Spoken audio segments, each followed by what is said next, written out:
Well, we are back here. The Ravens, they have clinched a playoff spot with a win on Sunday Night Football against the Rams. Uh, I'm sorry for the late upload. I had a lot going on, so yeah, that's life. Uh, my post game recap videos are gonna come out faster again, like before. Hopefully, yeah. But yeah, it's whatever. But let's talk about the game. Let's talk about the game. So the Ravens they win 23-7 against the Jacksonville Jaguars. What it does, the Ravens just enhance their advantage on the first seed, of course. And for us, well, I already said what's going to go on for us, but the uh, the Jaguars, they are now in a three-way tie in their division. So we just pushed them further down. The Texans and the Colts are tied with them at 8-6 as well. So it's gonna be an interesting race down there. Except I don't really care that much, at least for now. But yeah, Ravens are in the playoffs. They take care of business, and it's another thing that really just it really shows that this year's a bit different for the Ravens, right? Because you would see a lot of things line up for the Ravens in the past, and and all they had to do was just take care of their business, but they wouldn't. And these are kind of the games we lose. A team against the Jaguars that is a bit down. Uh, we really don't play well against bad teams. Well, there aren't bad teams. Like the Jags and the Rams, there aren't bad teams. But a game against the Rams, with the way how it went, at some point in the game, you just thought the game was over because because we've seen this movie a lot before. But with the new coaching staff, the new look Ravens, new look offense, everything, we just overcame it. We overcame because when the Ravens lose, they lose ugly, very ugly. But yeah, let's go ahead and talk about the game here. Let's talk about the defense. The defense had a bounce back game. I think in the first half, we played bend don't break defense. In the second half, we just shut everything down. Again, I think the defense has been better at closing out games this year, way better than last year. And a lot of credit to Mike McDonald. He's really turned this defense around, man. He's really turned it around, and big big kudos to him. But like in the first half, I think Trevor Lawrence was able to deal. He was dealing around. Uh, Four red zone trips and no points, which is what made the difference at the end of the game. I mean, it's not like we. It doesn't automatically mean we would lose either. It might have been closer. Like if they it could have been like 10-9, at least 10-9.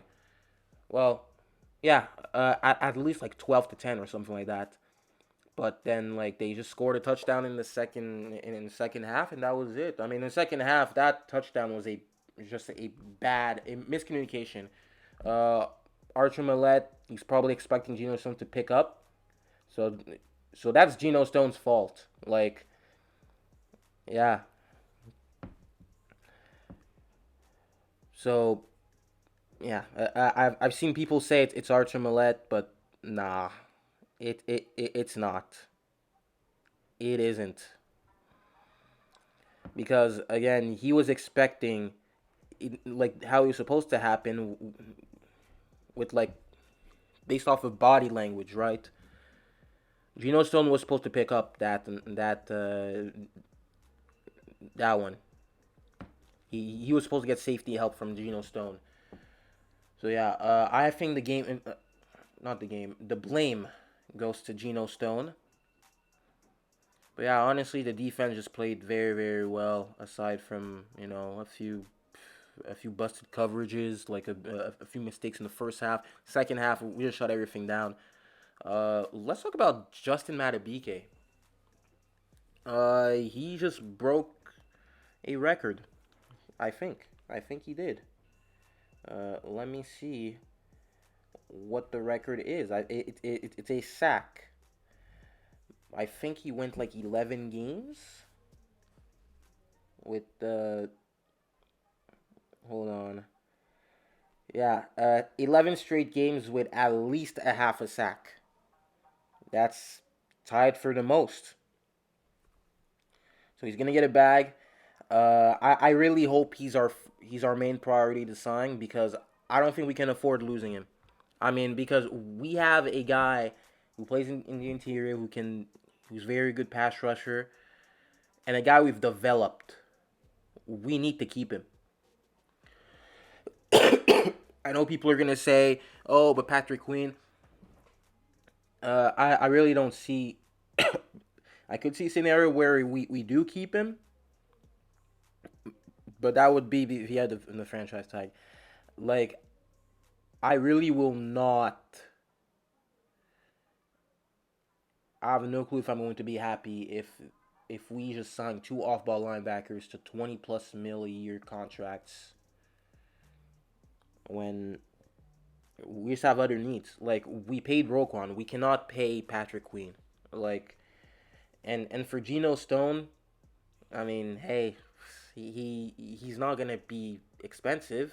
Look, I don't think he really did anything crazy after all these picks. I mean, if you look at him with Marcus Williams, has he been good? No. With he's not a perfect player. He's been a little bit exposed these past few weeks. So yeah, he. I don't know. If he keeps going the way it is for the rest of the season, I don't see him getting a bag like people see. Like honestly, I really don't see that scenario. I could see him back with the Ravens. It's not the end of the world here. But let's talk about Kyle Hamilton, right? He played honestly, he played with a knee injury, and I was very skeptical, right?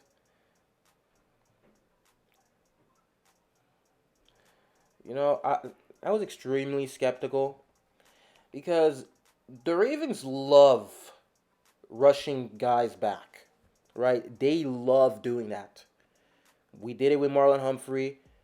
And by the way, Humphrey this week, he was miserable. He was miserable for Trevor Lawrence.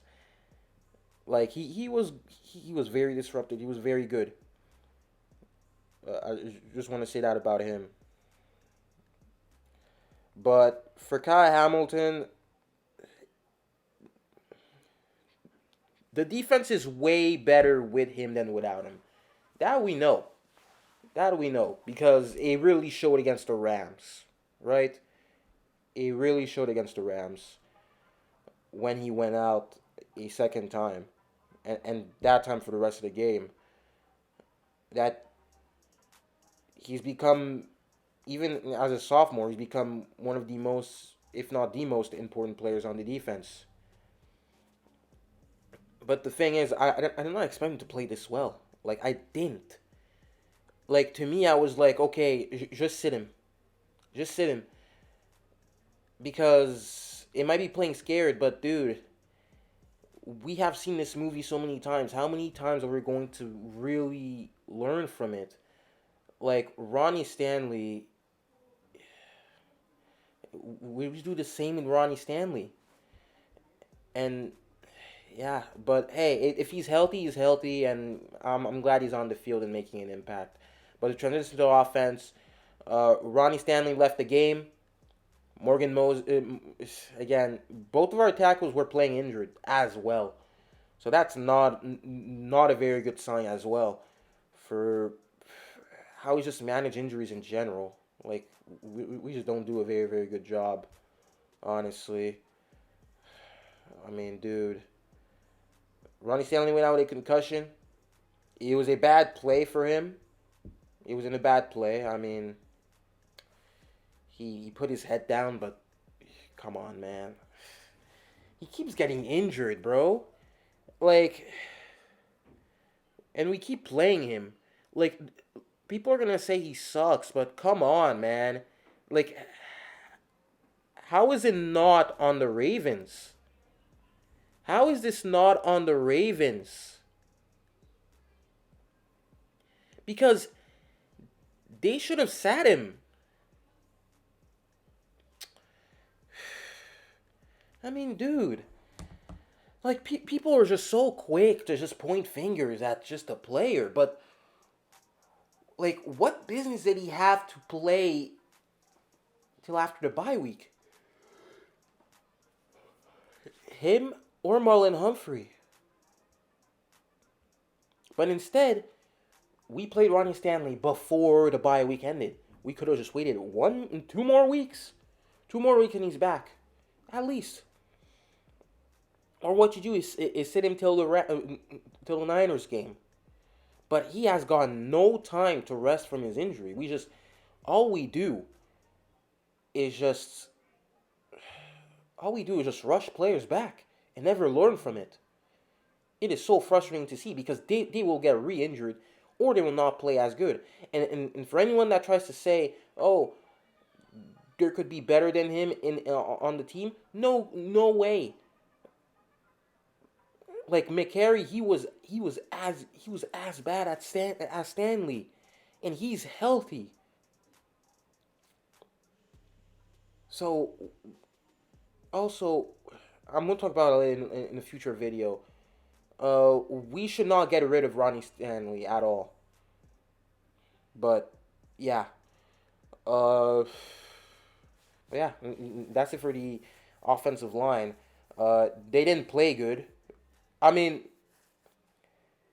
they played fine, but a lot of the plays was like Lamar and him just scrambling, buying time. So that saved them a bunch of sacks. But yeah, it was basically it. It was basically it for the offensive line. Lamar played phenomenal. You know, he played phenomenal. The stats might not say it, but dude, there's more than just stats. There's more than just stats, bro. Like this is it, man. It's so special having a top three quarterback, man. Like we are witnessing it with our own eyes. Like I'm just thinking about it, dude. He played a good game. He played a very good game. He threw the ball around. He made some insane plays, insane scrambles. Again, he's doing all that while not even running at full speed. He's just there. He's just there running, and then it's so fast, so fast. It's so inspirational. But you know, uh, Niners week is Lamar's MVP moment. It's his MVP moment. He wins that game. He comes there and he takes down the Niners. He gets that MVP. So here we go.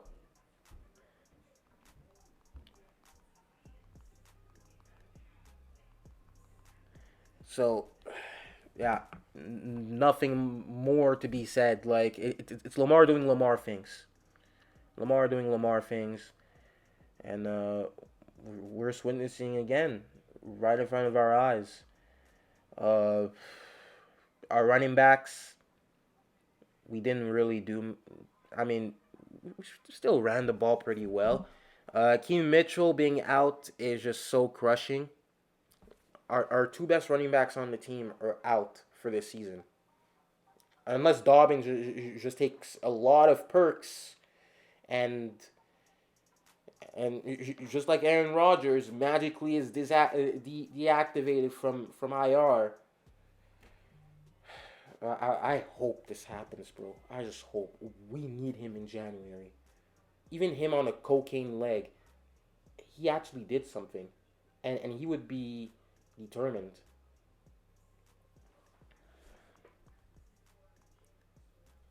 But yeah, man, it's so crushing. But dude, I'm gonna say one thing, right? Our run game, Gus Edwards and Justice Hill have to step it up. Same for Melvin Gordon, bro. We need the same thing for our running backs that we're getting from Isaiah Likely. Because Isaiah Likely, I'm gonna transition right into him, right to him, has been balling since Mark Andrews has been injured. He's been stepping up. We need that same impact from our running backs right now. Gus Edwards, you need to come back to a 5 yards per carry type of running back. Justice Hill, stop fumbling the ball. Stop making stupid mistakes. Just be better. Be better. So yeah, our receivers had a good game. Uh, Not much of Zay Flowers, but I think that's fine. I mean, he can't. I mean, he's gone. You know, you can't always spam it to him. It's going to be too easy to defend. Uh, but our receivers did our job. You know, like they did their jobs. I mean, Zay, he was getting open. He was still getting open, and same thing with Odell. Same thing with Bateman. He made a few first down catches. You love to see it. Same for Odell. And yeah, Zay had one target. He, yeah, unfortunately didn't come up with it. But hey, you aren't gonna get them all. But yeah, it's Niners week. This is the one game where even if we play to our full potential, we still might lose. But I'm feeling more confident about the game as days pass. It's a great test, and honestly, I've been really liking these tests, bro. It keeps us battle tested for the playoffs. It shows us who we really are. It's a good stretch to have. It's a good schedule, honestly. It's been a hard schedule, and as a fan, you have to like it because you don't want your team to just be playing easy teams. So just what? So that's why we had an easy stretch, and we've only lost one of those games. And then you know, look, we had Texans, Bengals, Colts, Browns, Steelers, and then we have Titans and Lions. That was not an easy stretch. We went 5-2 in that stretch. That was not an easy stretch because either all of these teams are scrappy. I mean, look, like the Titans are the worst team out of them all, and they just play hard. Like they keep games close. So yeah, and we suffered so many injuries in the process. So that too. And after that, we kind of had an easy stretch with like Arizona, Seattle. I mean, Seattle isn't really an easy stretch though. It isn't really an easy team to play, and we blew them out. So yeah, and then you know that final stretch, Bengals, Chargers, Rams, Jags, Niners, Dolphins, and Steelers. That is not an easy stretch either. So it's good to see our team be battle tested for it's good for the playoffs. But I really hope we can beat the Niners, and if we do, it's official. We're the best team in the NFL. But I hope you guys enjoy. Subscribe if you're new. Click the like button. Comment down below your thoughts down below. Uh, and yeah, thanks for watching.